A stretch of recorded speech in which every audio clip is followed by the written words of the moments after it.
Are you okay? Shout if you can hear me! Bennett!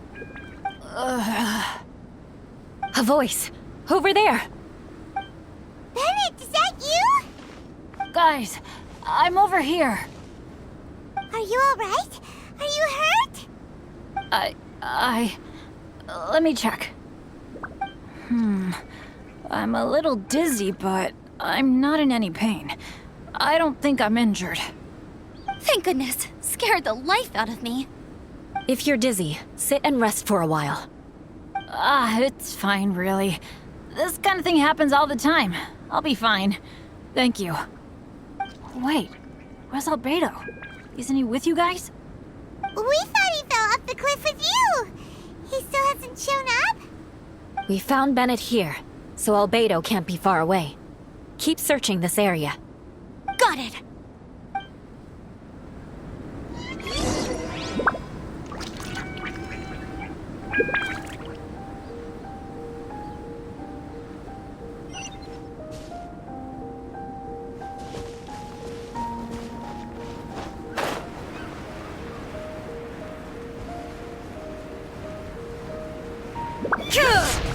Albedo! No response. Are we definitely looking in the right place?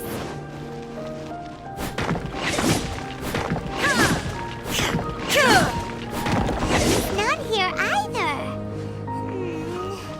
Let's check with the others.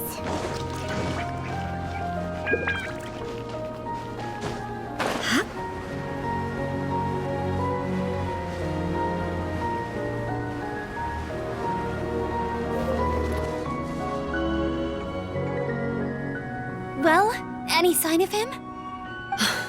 Not a trace. Nothing from me either. Strange. We didn't have any luck either. Where could he have gone? Everyone! Ah! Albedo! Are you okay?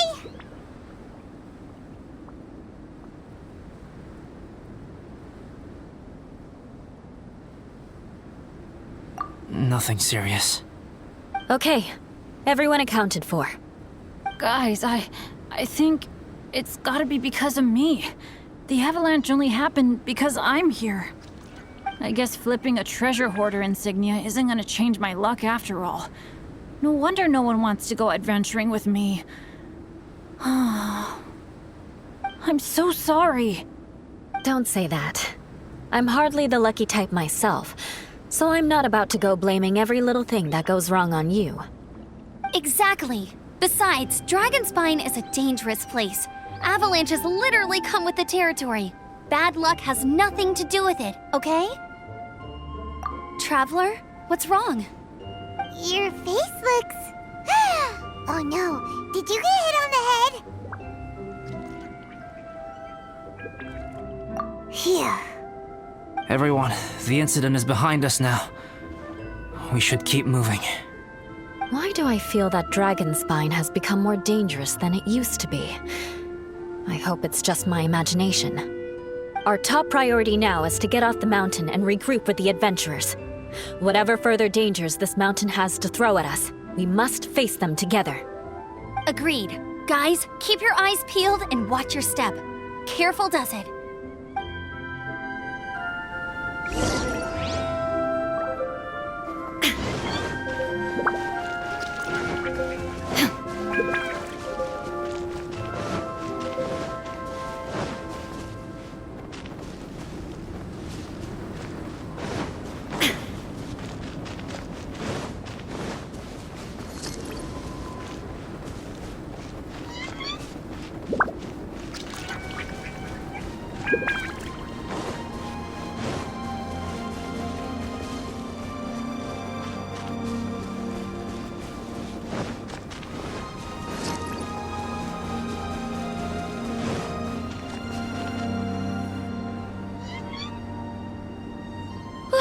We've been heading in the right direction for a good length of time now.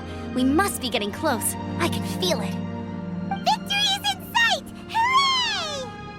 As soon as we get to base camp, Paimon wants a bowl of hot soup and some barbecued meat.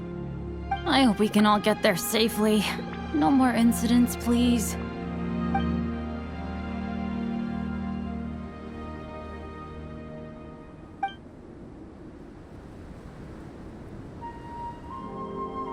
Hey, what's on your mind? You seem a little distracted.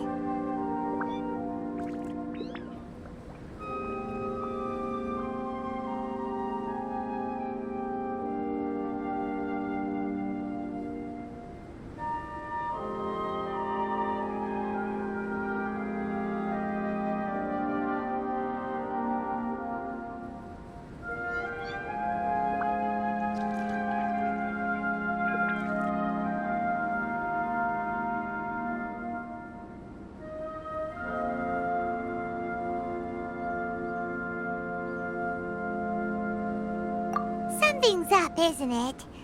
Are you hungry? Cold? Shall Paimon hug your head to warm you up? I don't think I've spent so much time on Dragonspine before. It sure is cold, but the view is amazing. Isn't it, Eula? Eula? Sorry, I wasn't listening. What did you say? I was just thinking, whenever I've met up with you at Dragonspine in the past, we always stick to the same few spots. It's much more vast and beautiful here than I realized. If it were a little warmer and a little safer, I bet this place would be bustling with visitors.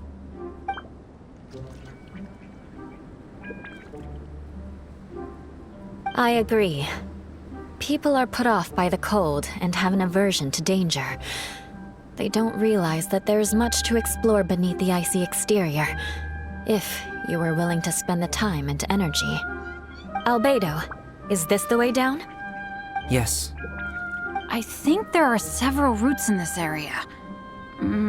Does the path fork off here? It looks like it does.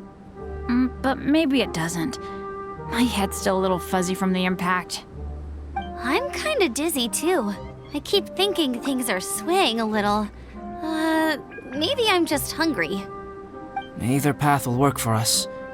The smaller trail is less worn and harder to see, but it's also shorter. Since everyone is weary, I suggest we take the shortcut. Follow me.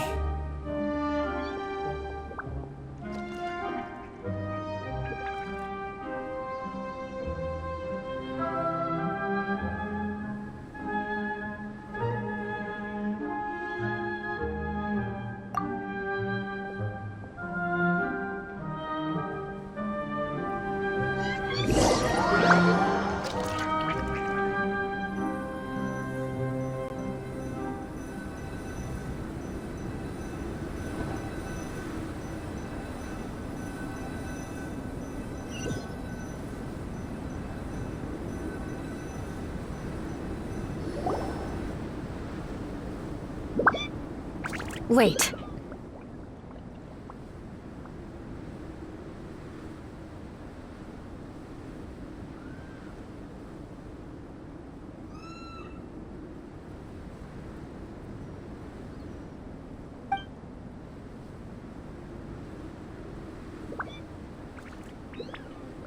Bennett and Amber don't look well. Can we take a break? We can continue once their conditions have improved. Ugh. Now that you mention it... Huh? You hit your head earlier, didn't you? Oh, you noticed. Are you sure it's worth holding everyone up over a little thing like this? No problem at all. Health and safety always come first.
Okay, sorry for this. Thank you. Yeah. Thank you.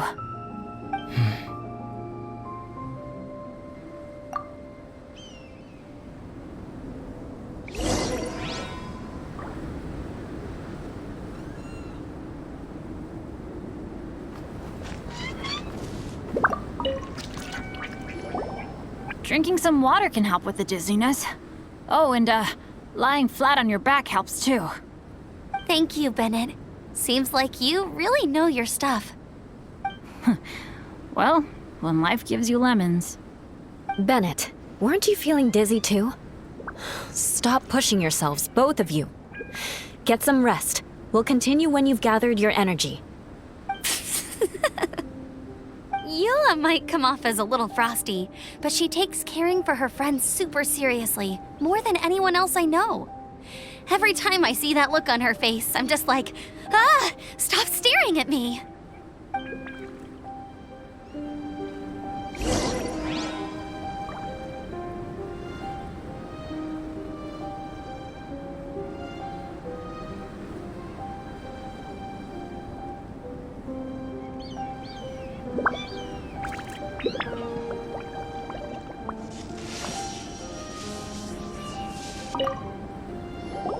Traveler, I know what that look means.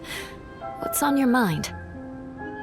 Maybe seasoned veterans have an instinct for it. I sense it too. Something seems to have changed, but I can't confirm for sure. It could be difficult to verify.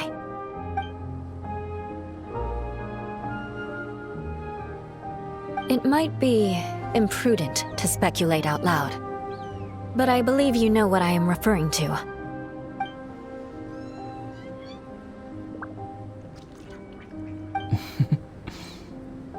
Traveler, I think...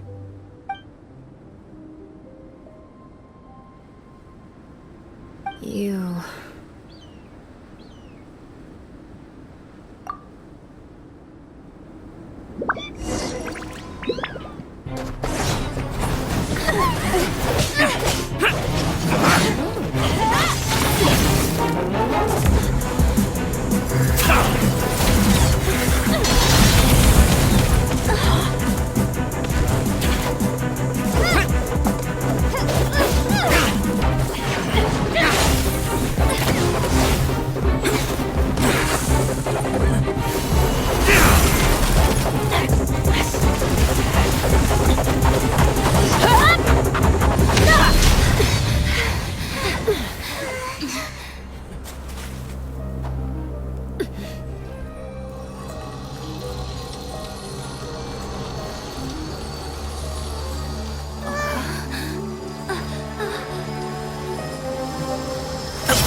Albedo, what's... It's not over yet.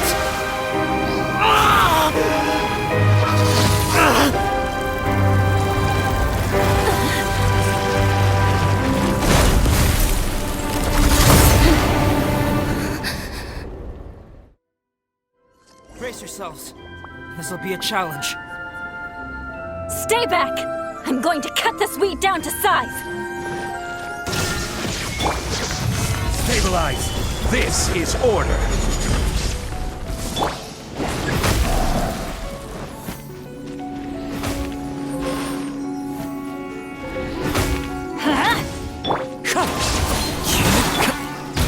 Shine down!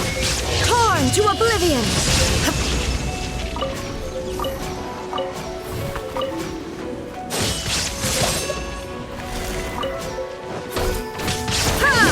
Illusion! Gather!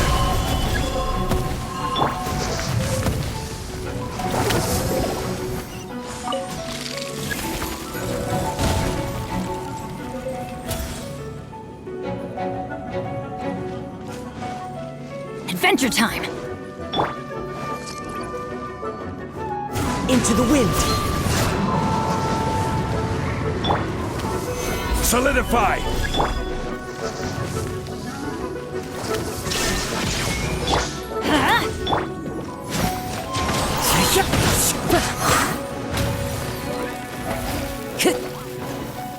I'm going in!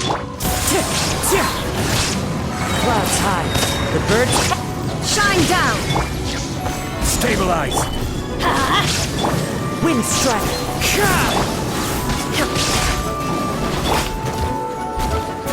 Let's light it up!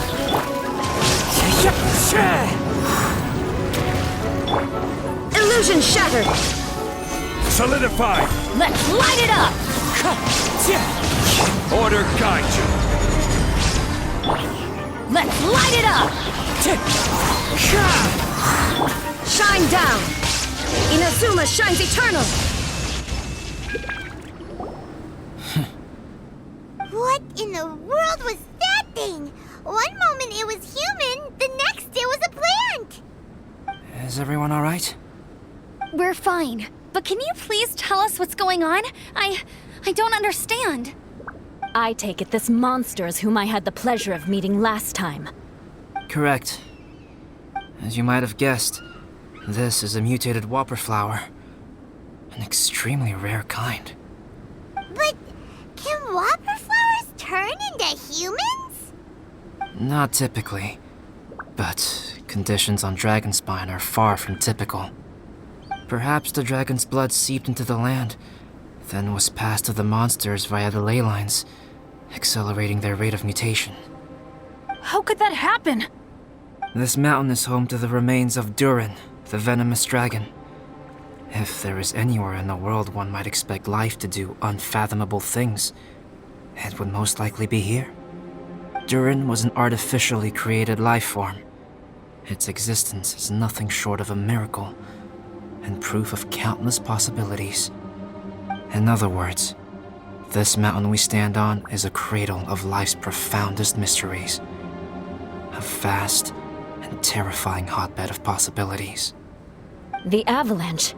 It must have been the work of this imposter. Agreed. All the other troubles you faced on the way down could also have been its handiwork. My guess is that it was targeting everyone that I've had contact with. Right, I forgot all about that. It's not inconceivable. But what was its purpose? Was it just trying to get rid of us? I have a preliminary hypothesis on this. Whopper flowers are masters of mimicry, and those we encounter in the wild often appear in the vicinity of the plants they impersonate. In other words, the whopper flower likely has an instinct to replicate and replace. As a plant, it will disguise itself as another plant and infiltrate the group, hiding among them for cover. The plant being imitated has no way to detect or fight back against this behavior. But when it disguises itself as a human, It wanted to replace you and infiltrate our group? yes, maybe it created the avalanche to get rid of us. I predicted this eventuality, so I availed myself of the avalanche to hide and lure it out. It was watching us the whole time, and when it saw that I had disappeared, its instinct was to take my place. At that point, its disguise was complete, and its next move was to hunt its prey. Yes, that's exactly how whopper flowers operate. So when it approached and attacked Joel, what was that? A trial run? Perhaps. Or maybe it enjoyed posing as a human, and wanted to experience what it felt like to be human. We're fortunate to have discovered it in time. I think the Traveler was the first person other than Albedo to notice something was wrong.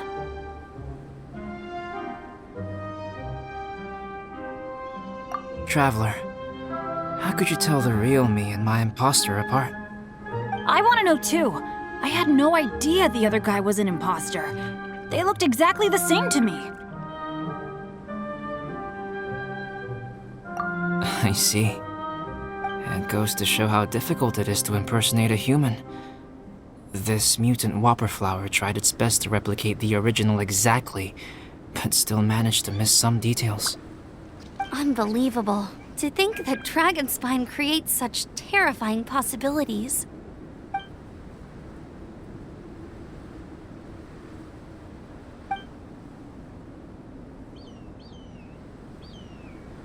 Anyway, at least we won in the end. It looks like my method did work after all. I used up all the bad luck, and the good luck finally came through. About that. If you're referring to having fallen down the mountain and avoided injury, well, that's because I was secretly protecting you. Huh? Well, that still counts as good luck to me. Yes, that's not an unreasonable way of looking at it. Okay. We've been delayed long enough. Time to move on. Yeah, let's go!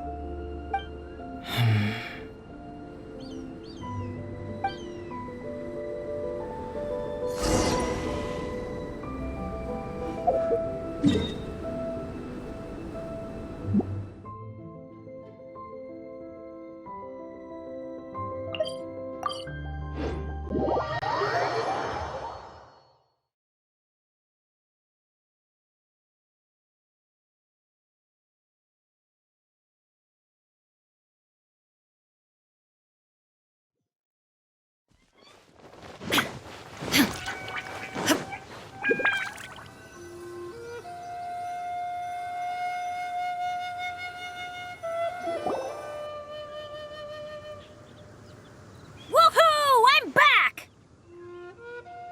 Cyrus doesn't seem to be here. He must have headed up the mountain.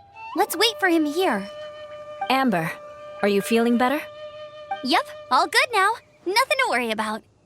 I don't know what I'd do without you guys. If not for you, I'd probably still be locked up in that cage. I really want to thank you all properly, but I can't think how at the moment. Huh?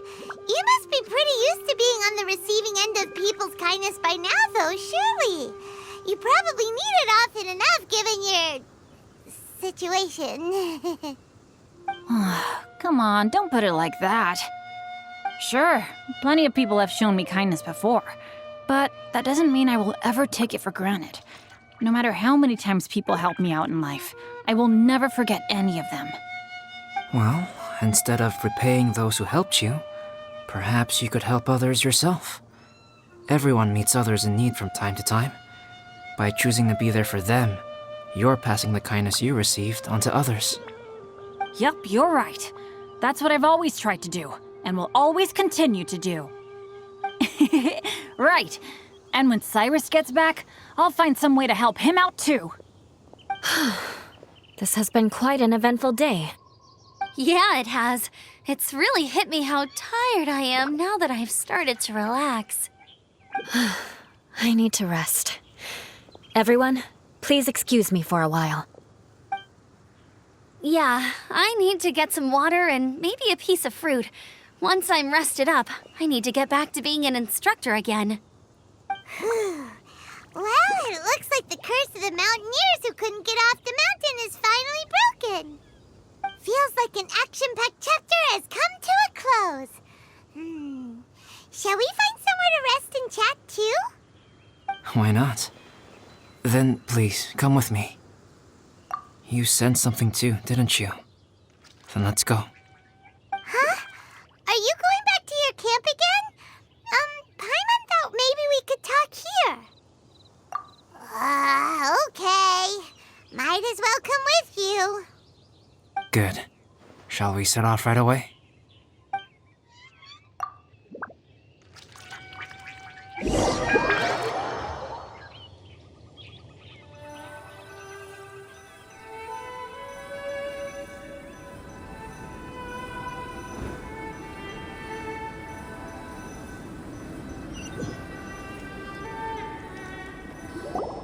Sorry for bringing you back here once again.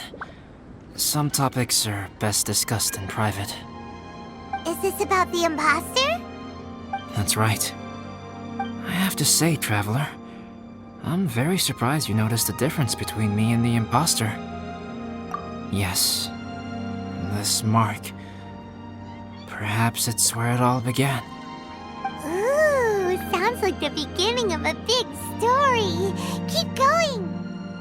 Well, I can't deny that what I'm about to say does sound like something from a children's storybook. So, what do you think this diamond-shaped mark means? A tattoo? A crest? Something else? No.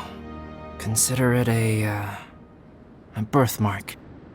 Have you ever seen an intricate glass ornament and wondered how it was made?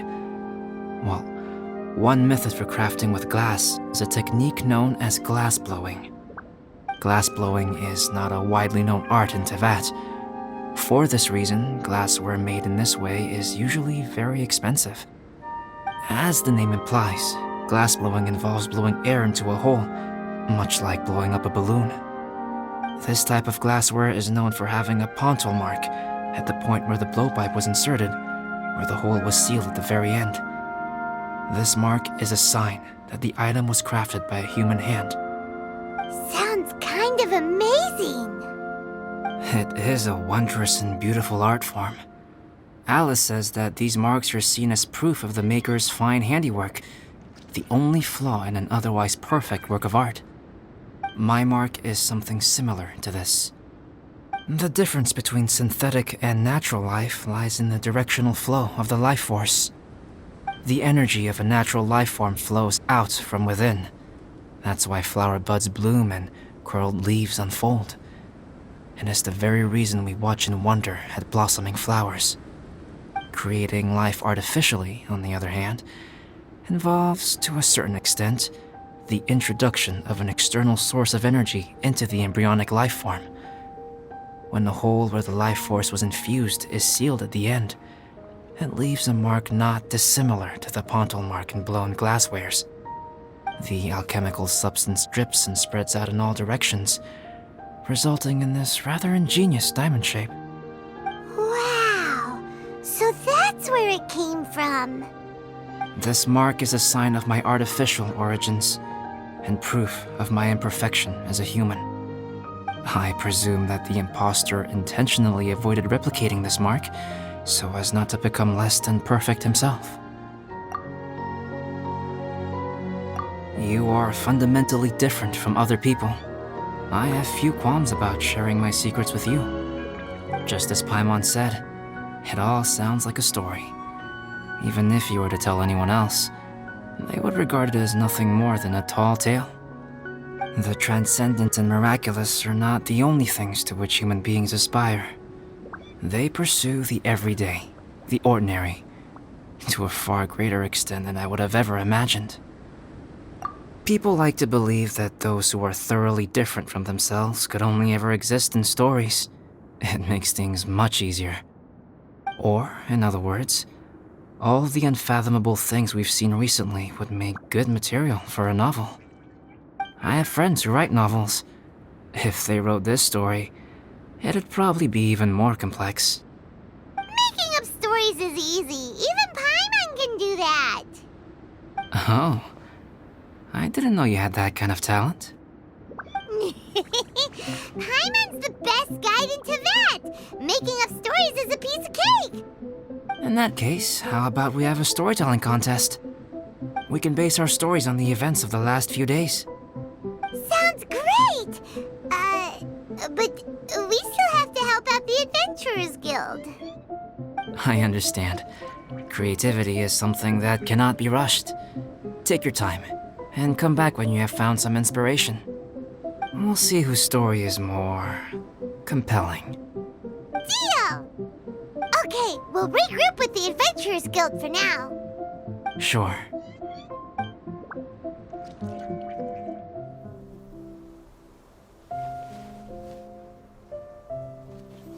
My story. Yes, I should have known. Master's failed specimen in the dragon's belly. This is where the story truly begins.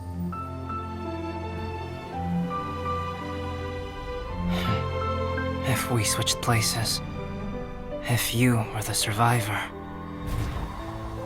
then as the abandoned experiment, the failure of the primordial human project, I'd want to replace you too. I would replicate your appearance, study your alchemy, and create miraculous life forms to divert your attention. I would wait for the right moment, then dispose of you and the Traveler, the sole person to have known your secret. And then, I could finally experience the joy of being brought into the world.